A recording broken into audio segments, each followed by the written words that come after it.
Hey, this is Rob with Eco Panels of Tennessee. I'm out here in the shop. This is our setup area, and I just wanted to show you something real quick.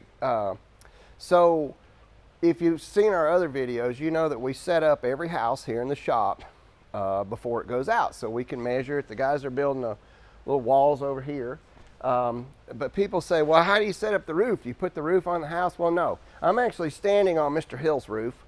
So we can't put the roof on the house because that has to be done in the job site. But what we still do, assemble the roof, and we lay it all out on the floor so that we can make sure that the panels go together properly.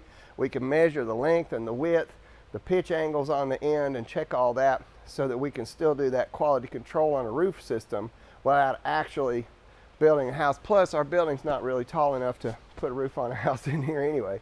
So anyway, just wanted to show you this because the guys had it out here in the shop. If you're thinking about roof panels on your house, love to hear about your project. Give us a call, text us, or shoot me an email. I'd like to hear about what you plan to maybe do with us here at Eco Panels of Tennessee.